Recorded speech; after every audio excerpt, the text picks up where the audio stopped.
hello నమస్తే welcome to my channel నేను విలి చక్రధర్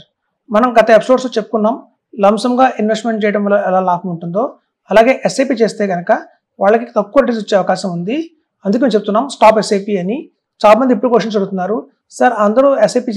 చేయండి అంటారు మీరు ఎందుకు ఎస్ఐపి స్టాప్ చేయమంటున్నారు అని అంటున్నారు ఇక్కడ ఎస్ఐపి స్టాప్ చేయమంటాం కాదండి యాక్చువల్గా ఎవరి దగ్గర అయితే లంసంగా అమౌంట్ అవైలబిలిటీలో ఉందో వాళ్ళు మాత్రం లంసంగా చేయండి ఎవరి దగ్గర అయితే ఎస్ఐపి రూపంలో చేయాలి అంటే వాళ్ళ దగ్గర పర్టికులర్ అమౌంట్ లేదు అంటే వాళ్ళు ఎస్ఐపి చేయండి కాకపోతే డిఫరెన్స్ అయితే ఖచ్చితంగా ఉంది అది మీకు ఇప్పుడు నేను చెప్తాను గత 15 సంవత్సరాలుగా అంటే 10 years తీసుకుందాం డేటా ఎందుకంటే చూడండి చాలా మంది మా దగ్గరకు వచ్చే మాక్సిమం ఇన్వెస్టర్స్ అందరూ కూడా 45 years 50 years వాళ్ళు వస్తారు ఎందుకంటే వాళ్ళకి ఒక 45 years లాగానే ఒక స్టెబిలిటీ అనేది వస్తుంది లైఫ్లో అంటే పిల్లలు ఒక మంచి ఎడ్యుకేషన్ పొజిషన్కి రావటము అలాగే వాళ్ళకు కూడా ఒక గణనీయంగా హోమ్ లోన్స్ నుంచి క్లియర్ అవటము అట్లాగే వాళ్ళకి ఆఫీస్లో ఒక మంచి పొజిషన్కి వెళ్ళటము కొంచెం శాలరీ పెరగటము సో మళ్ళీ అలాగే రిటైర్మెంట్కి దగ్గరలో ఉంటారు 50 ఆ ఏజ్లో ఎక్కువ మంది వస్తుంటారు మా దగ్గరికి సో